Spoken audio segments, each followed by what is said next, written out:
सत साहेब सभी देशवासियों को संत पूर्ण रामदास महाराज का सत साहेब शाही बंदगी।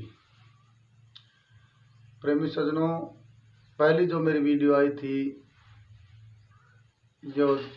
वो वीडियो भक्ति के बारे में, भक्ति किससे मिलती है, कैसे की जाती है, भक्ति किसको कहते हैं, ये सब बातें मैंने मेरे अनुभव के अनुसार आप सबसे मेरा अनुभव शेयर किया। सभी संत समाज के श्री चरणों में वंदन करते हुए ये बात मैं बोलने जा रहा हूँ, बड़े ध्यान से सुने और समझें कि जो मैंने हर बार बोल के बताता हूँ कि भक्ति भय मुक्त करने साधन को ही भक्ति कहते हैं। और भक्ति का जो आगमन होता है वो संतों के माध्यम से होता है। हम जो अपने तरीके से भक्ति समझ रहे हैं या कर रहे हैं या करना चाह रहे हैं, ये सब तजुर्बे हमारे गलत हो सकते हैं। हम भक्ति कर रहे हैं वो सही तरीके से ना हो सकता है कि जिसे हम भक्ति समझ रहे हैं वो भक्ति ही ना हो। इसलिए ये जरूर याद रखें कि भक्ति जो है वो संतों के द्वारा बताए हुए मार्ग पर चलने से, संतों के द्वारा समझाए हुए मार्ग को समझने से, संतों के द्वारा कही हुई बातों को जानने से जो आप करें सो भक्ति है। तो प्रेमी सज्जनों, संतों के कुछ लक्षण के बारे में मैंने पिछले वीडियो में बताया था कि संतों की पहचान कैसे करें। संत निर्विकल्प होते हैं, संतों में किसी तरह की कल्पना नहीं होती। संत किसी वर्ण या वेशभूषा का नाम नहीं है। संत वही होता है जिसने अपने आप को जीता है, अपने आप को पहचाना है और अपने आप को जाना है, यूं समझे। उनको संत कहते हैं। किसी व्याकरण की भाषा में नहीं उलझना चाहिए। विशांत रहने वाले को संत कहते हैं या फिर किसी कम बोलने वाले को संत कहते हैं या मौन रहने वाले को कहते हैं। ये संतों के अपने स्वभाव हैं। चाहे वो आपसे अपना अनुभव शेयर करते हुए बोल रहे हों, चाहे वो शांत स्वरूप में बैठे हों या बिल्कुल ही न बोल करके मौन रह रहे हों, वो अपनी मस्ती के राजा होते हैं।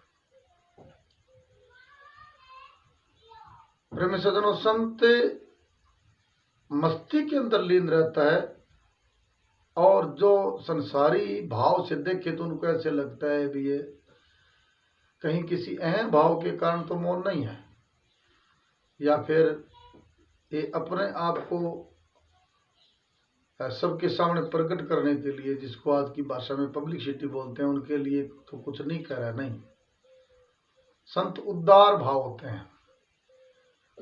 चाहे वो अपनी वाणी के द्वारा किसी से अपना अनुभव शेयर करें या जो साथ रह रहे हैं उनके साथ में बैठ करके गुरु सिमरन गुरु भक्ति का अध्ययन करें या सत्संग के माध्यम से, शब्द वाणी के माध्यम से हर किसी प्रेमी सज्जन तक सत्य को पहुंचाने की जो लगन होती है वो उनका प्रेम होता है, न कि किसी तरह की वडाई आदि के बारे में उनको ध्यान होता है। तो प्रेमी सज्जनों, संत जो है,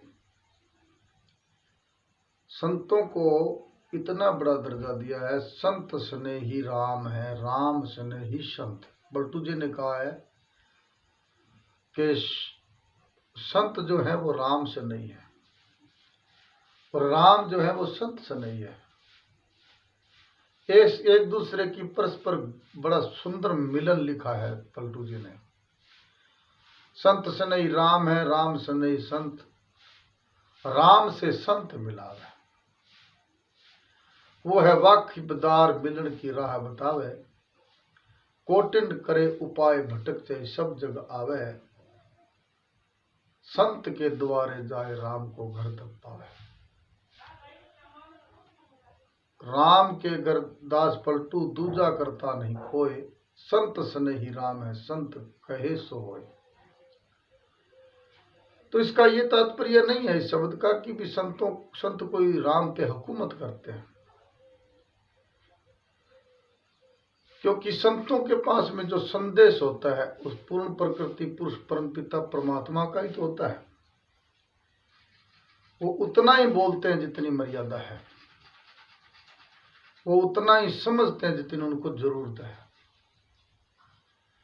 इसीलिए संतों की कोई भी बात साधारण नहीं होती। साधु बोले सहज स्वभाव, संतन वचन वृथा नहीं जाओ। नवल स्वामी जी महाराज ने लिखा है कि संत जब बोलते हैं तो सहज बोलते हैं और स्वाभाविक ही बोलते हैं, बनावटी नहीं बोलते, और उनकी बात कभी वृथा नहीं होती, उनकी बात कभी किसी कारणवश यूं ही नहीं होती। जो कुछ होती है बिल्कुल सत्य स्वरूप होती है। संत जो हैं वो खुद प्रैक्टिकली पुरुष होते हैं। वो सब संतों की बात, सब संतों के मत को, चाहे वो गुरु नानक देव जी हों, रविदास जी हों, कबीर जी हों, या अभी इस वर्तमान में कोई साधु हो, सबसे संगम रखते हुए बाद में वो पहले सब संतों की सुनते हैं, सदगुरु की शरण जाकर के समझते हैं, फिर सदगुरु द्वारा स्थापित संत होते हैं। वो यूं नहीं होते, मन मर्जी से नहीं होते मैं संत हो गया, या मन मर्जी से नहीं सोचते कि हम हो गए। सब महापुरुषों के वाणी को, एक एक शब्द को बड़ी सुंदरता और समझ के साथ समय लगा करके समझते हैं, और उनके बाद में फिर वो इस भक्ति के मार्ग पर उतरते हैं, अध्ययन करते हैं। जब उनका प्रैक्टिकल स्वरूप में वो बात संत की और खुद की समान रूप में हो जाती है, तब इस सत्य का बखान करना शुरू करते हैं कि भाई सत्य जरूर है, ये भक्ति है कोई चीज। प्रेमी सज्जनों, संत जो हैं उनकी इतनी बड़ी महिमा है संतों की, जिसकी कोई सीमा नहीं है। अगर मैं मेरे प्रैक्टिकल स्वरूप से कहूं या मेरी समझ से कहूं तो एकदम सीधा शॉर्टकट कहता हूं कि संत और राम को दो कर जाने, सोई नरक मूर्ख अज्ञाना रे, संत और राम को सम ही कर जाने, सोई नर चतुर सुजाना रे। यानी राम और संत में कोई फर्क नहीं होता प्रेमी सज्जनों, क्योंकि संत की यूं समझो कि उसकी दृष्टि में ही राम होते हैं, उनकी वाणी में भी राम होते हैं, उनके रोम रोम में व्यापक स्वरूप होता है उनका। वो अपने को फना कर देते हैं, मिटा देते हैं, सिर्फ अपनी सदगुरु कृपा के अनुसार ही अनुसरण करते हैं, जीवन जीते हैं। इसीलिए मैंने किसी किताब के स्वरूप से आपको संतों का संत कैसे होते हैं ये बताने की कोशिश नहीं की।